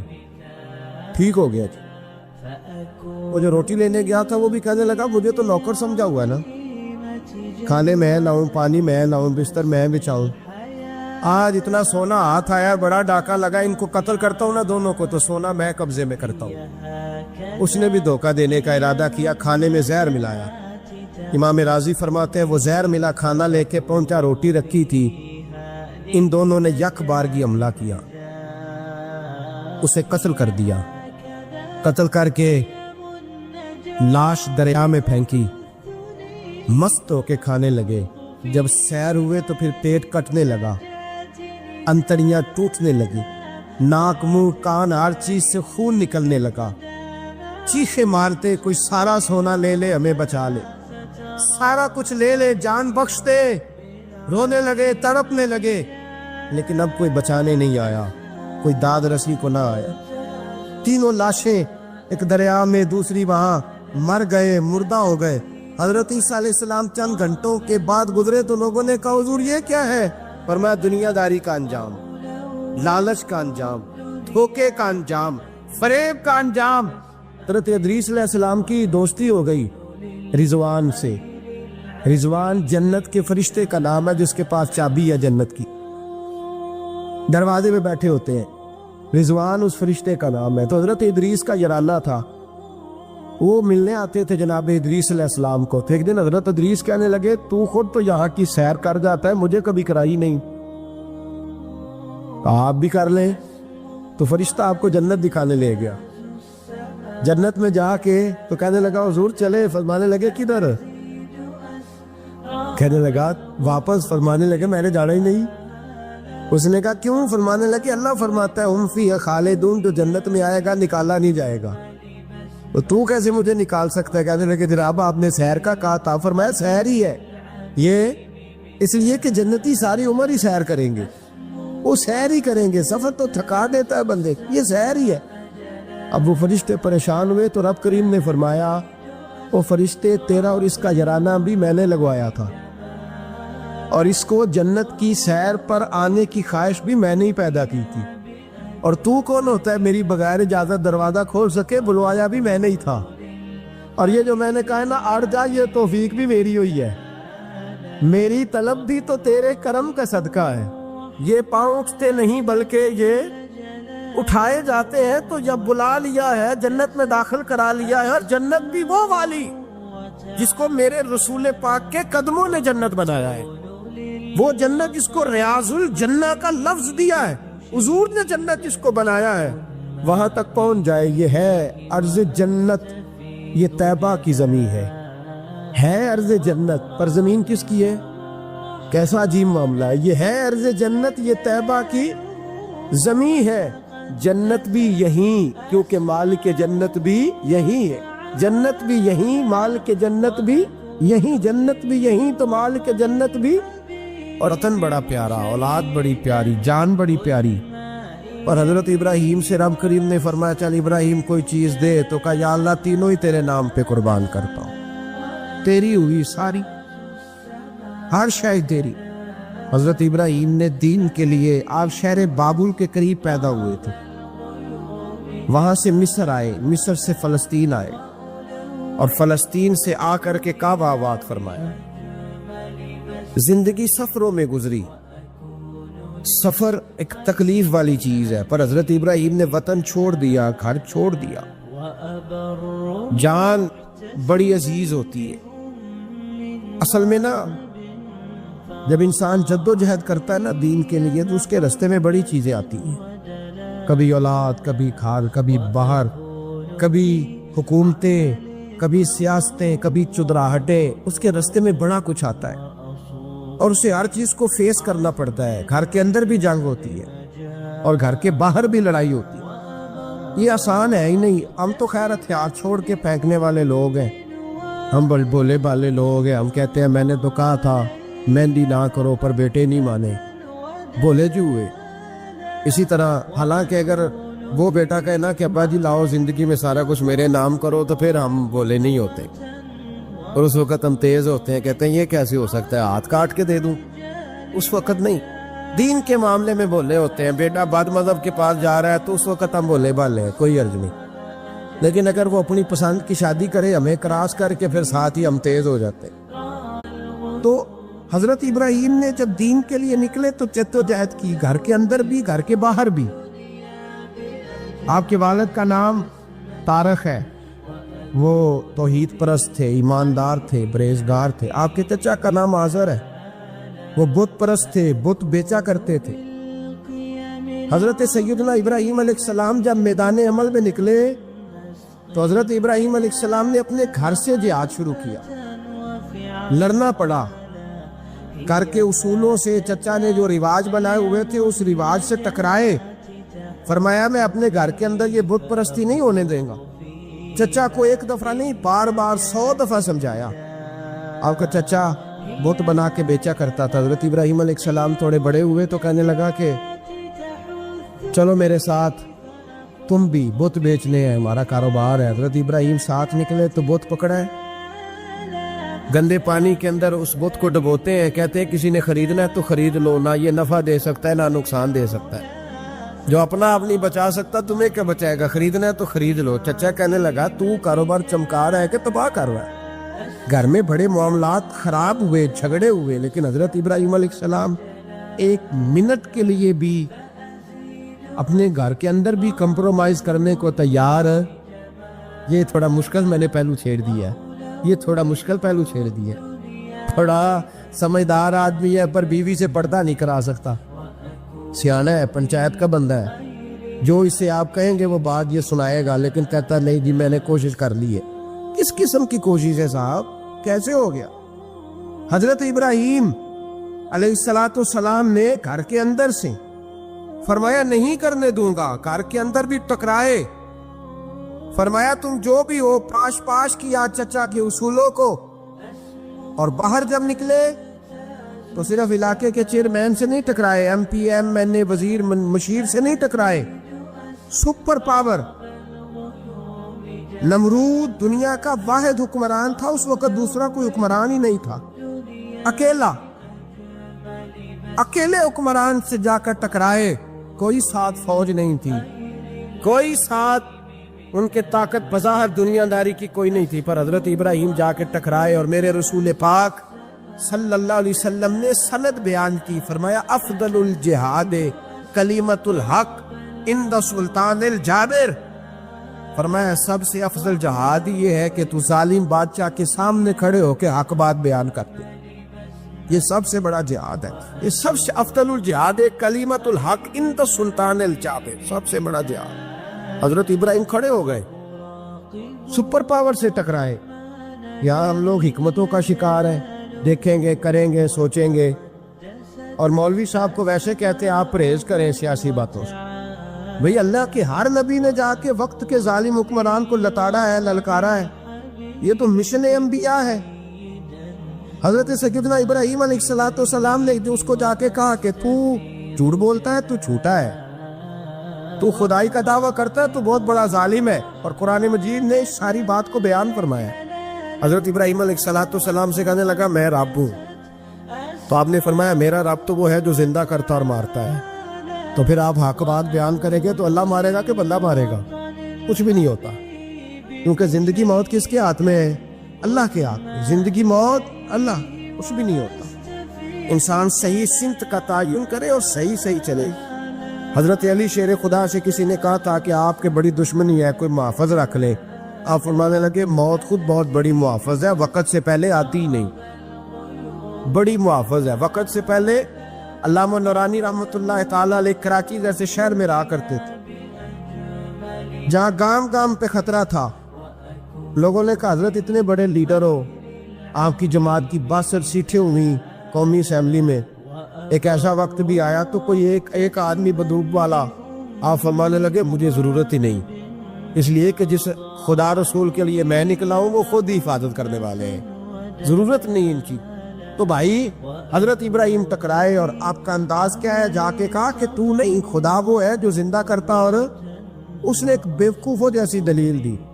ایک آدمی کو کل پھانسی دینی تھی تو اس کو بلایا، کہنے لگا تجھے کب پھانسی ہے؟ اس نے کہا کل، کہنے لگا جا تجھے ذات کیا زندگی دی، اس کو چھٹی دے دی۔ ایک عام آدمی بیچارہ بیٹھا تھا، اس کو پکڑ کے نا کہنے لگا اس کی گردن اڑا دو، کہنے لگا دیکھ لو میں بھی زندہ کرتا اور مارتا ہوں، وہ جو کل مرنے والا تھا میں نے زندہ کر دیا ہے، اور جس کو پتہ ہی نہیں تھا کہ میں نے مرنا ہے اسے پکڑ کے میں نے مار دیا ہے۔ یہ بیوقوفوں جیسی دلیل ہے۔ حضرت سیدنا ابراہیم علیہ السلام چاہتے تو اسی وقت دلیل توڑ دیتے کہ تو کیا بیوقوفوں جیسی بات کر رہا ہے، اگر تو زندگی دیتا ہے تو مرے ہوئے میں جان ڈال کے دے جس کو تو نے مارا ہے۔ لیکن حضرت ابراہیم نے دیکھا کہ بیوقوف ہے، بیوقوفوں سے بحث نہیں ہوتی، دلیل بدل لی جاتی ہے، ان کی عقل کے مطابق بات کی جاتی ہے۔ حضرت ابراہیم فرمانے لگے میرا رب وہ ہے جو سورج مشرق سے نکالتا ہے اور مغرب میں غروب کرتا ہے، تو اگر رب ہے تو مغرب سے نکال کے مشرق میں غروب کر۔ فبہت الذی کفر، کافر لاجواب ہو گیا، اس کے پاس اس چیز کا کوئی جواب نہیں تھا۔ علامہ اسماعیل حقی نے خوبصورت فقرہ لکھا ہے، خوبصورت جان ڈال دی ایک جملہ کہہ کے۔ حضرت سیدنا علامہ اسماعیل حقی رحمۃ اللہ علیہ فرمانے لگے چونکہ نمرود بیوقوفوں جیسی باتیں کر رہا تھا، اگر وہ یہ کہہ دیتا نا کہ میں سورج کو نکالتا ہوں مشرق سے، میں غروب کرتا ہوں معاذ اللہ مغرب میں نکالتا ہوں، تو آپ اپنے رب سے کہیے کہ وہ مغرب سے نکال کے مشرق میں غروب کرے۔ علامہ اسماعیل حقی فرماتے رب کریم کی آواز قدرت تھی، مالک حضرت ابراہیم علیہ السلام کے اس اگر وہ کہہ دیتا اور حضرت ابراہیم دعا کر دیتے تو رب کریم نے فرشتوں کو تیار بٹھایا ہوا تھا. فرمایا اگر یہ کہہ دے میرے خلیل سے کہ سورج مغرب سے نکال کے مشرق میں غروب کرنا ہے تو تیار رہنا، جس طرح خلیل کہیں گے ویسے ہی کر دیں گے. واتخذ اللہ ابراہیم خلیلا، ابراہیم ہمارا دوست جو ہوا، جیسے کہے گا ویسے کر دیں گے. حضرت سیدنا ابراہیم علیہ السلام کی باتوں کا جب جواب نہ دے سکا، دلیل نہیں بندہ دیتا، پھر لڑائی کرتا ہے، پھر جھوٹے موٹے اعتراض کرتا ہے. دلیل ختم ہوتی ہے تو لوگ ذاتیات پہ اترتے ہیں، کہتے ہیں یہ کھانستا صحیح نہیں، دیکھتا صحیح نہیں. دلیل ختم، اب ذاتیات پہ اترے، کہنے لگے مجھے پتہ چلا ہے کہ یہ فلانی جگہ گیا تھا تو وہاں جا کے اس نے اس طرح کیا ہے. پھر لوگ ذاتیات پہ اترتے ہیں، جب دلیل کا جواب دلیل سے نہیں دے پاتے پھر ذاتیات پر اتر کر حملے کرتے. حضرت ابراہیم کے دلائل کا جواب نمرود نہ دے سکا تو کہنے لگا کہ اس کو آگ میں ڈال دو. قوم گئی ہوئی تھی ساری، آپ نے بات سنی ہوئی ہے، میں نے صرف اشارہ دینا ہے، میلے پہ. تو حضرت سیدنا ابراہیم علیہ السلام نے سارے بت توڑ دیے، کلاڑا بڑے بت کی گردن پہ رکھا. واپس آئے، کہنے لگے بت کس نے توڑے ہیں؟ تو فرمایا اس سے پوچھو جس کی گردن پہ کلاڑا ہے. کہنے لگے یہ تو بول ہی نہیں سکتا. تو فرمانے لگے بڑے بیوقوف ہو جو بولتا ہی نہیں، سنتا ہی نہیں، اپنا آپ نہیں بچا سکتا، اس کی پوجا کرتے ہو. کہنے لگے پکڑو، دلیلیں ختم ہو گئی، اس کو آگ میں ڈالو.